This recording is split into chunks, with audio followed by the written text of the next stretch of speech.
Well, hey everyone, welcome back to Junk Hunter Garage. This is going to be a normal hunter episode of Junk Hunter Garage. I know I've been specializing in cycle carts for the last few episodes, and I'm going to have plenty more coming up. I'm just taking a break because I got a batch of stuff that's been piling up while I've been doing cycle cart stuff that I wanted to show so I could get back into some actual junk. So here we go.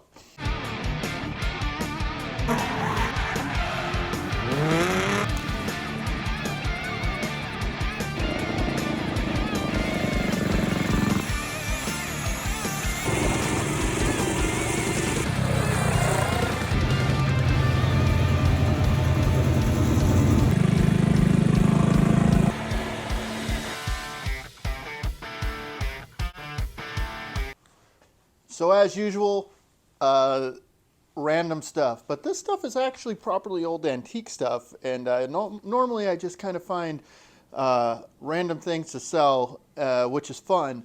But this I feel like is some maybe stepping up my game a little bit, getting into some a little bit better quality things because I got art here. I got properly old things that I'll show you. So let me show you the first thing here. A really cool old miner's helmet with an actual gas lamp that would have went on there. So that is super cool. We got the original threading in there. It's the full brim, has all the guts inside the helmet still, which is really cool. And to go along with it, a really neat old, it looks like cast aluminum and brass and glass made by a company called Wolf Manufacturing. This is like a safety lantern so that this top part is so that there's no sparks that could go into the air and cause a fire if you're down in a mine or something. So that's super neat. I've never heard of one of these before, but this is called a Vibroplex. Not that kind of vibrator, but this is called a Vibroplex, and it is a Morse code. This was like the gold standard back in the day. But yeah, you can see it's got a really cool clickety clack. Sorry if you read Morse code and I just said something vulgar, put it down in the comments. Guys still use these. That's pretty amazing. They've been making them, they started making them in New York like at the turn of the century. And also this, which is super cool just because of the graphics, you can see it's a set of old walkie-talkies, and these are real old. And if you look at what it says on the box, it says something kind of cool here. It says, these are powered by the famous Rimco electromagnetic chassis, which will last forever. Last forever. There we go. So these cool space age, I mean, could you imagine if this was in, maybe I'll hook these up and I'll use these to talk to Miranda in the house. The original instructions and everything. So that's super neat. So the last thing here, I'm pretty lucky to have gotten my hands on. Had to do a little bit of bidding to get this to come home with me. But you'll see here, this is, so when I got it, I guess I didn't really, I bought it online, and so I wasn't really sure the dimensions. When I got it, I was surprised. It's quite a bit bigger, and it's still in the original box, I think, from when somebody bought it. And so what we got here is an original print. Don't worry, the box isn't worth any money.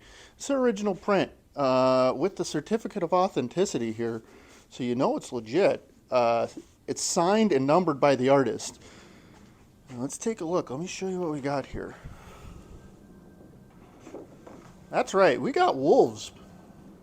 This is some art here. And boy, it's gonna be hard to sell this because I'm gonna want to keep it. But this is a piece of art called the Hunter's Moon, The Kill by Michael Sieve, number 1067 out of 1800, and you can see for real delicate here. You can see we got signatures here, and I think that's super cool. I mean, you got wolves. I grew up in Minnesota, so I connect with the snow and the wolves. I mean, I wasn't raised by wolves, but there were definitely wolves around. So, you know, this is something that would look great in a frame in a cabin. So, you know, let me know if you're interested and if I still have it. But it's going up, and I think it might sell quick because I didn't. I looked on eBay, and I didn't see a whole lot of them with the signature. I saw some of them because it is just a print. It's not a original hand drawing or painting or anything. So I mean, it's not worth $1 million or anything. But I mean, it's pretty cool. And yeah, so that's the update on the actual junk. Uh, Here's my outgoing. I sold quite a few things too since the last time I did a video. So I'll give you updates on that just so you can kind of see the progress here. But yeah, so those are the finds, and I'm excited to clean them up and do some more research, see what they're worth, see what they are, you know, really understand it. I think that's one of the funnest parts of the whole junk hunting thing is it's not about just buying something for cheap and then selling it. It's I can't sell it unless I know what it's worth, and I don't know what it's worth without knowing what it is. So you know, some of the times I buy stuff and it's a bust. Bought some shortwave radios, really thought they were worth something. They are worth nothing. So don't buy shortwave radios. They're really cool to look at, though. Maybe I'll show you that on the next one. Oh, I almost forgot the best thing.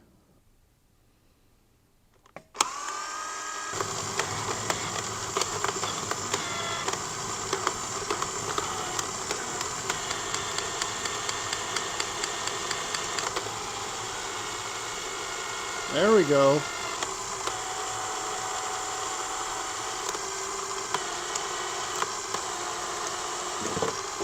Oh, geez.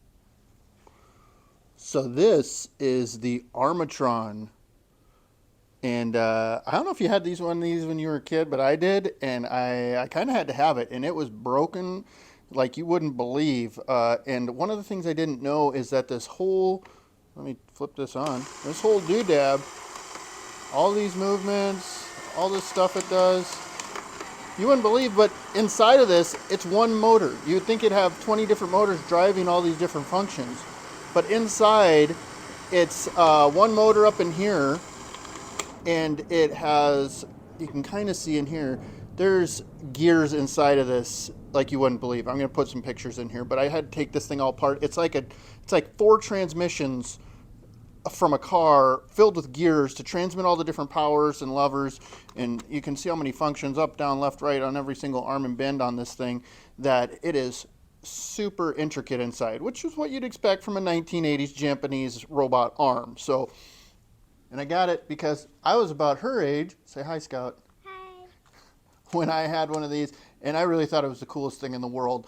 And so, you know, some stuff translates to the next generation, other stuff doesn't. But I think that the raw mechanical interface of this will really appeal to the younger generation. What do you think, Scout? Yeah, I like it. It's cool. Yeah. So we fixed this a little bit together, and I'm gonna let her play with this and master it and break it, and then she can help me fix it again next time.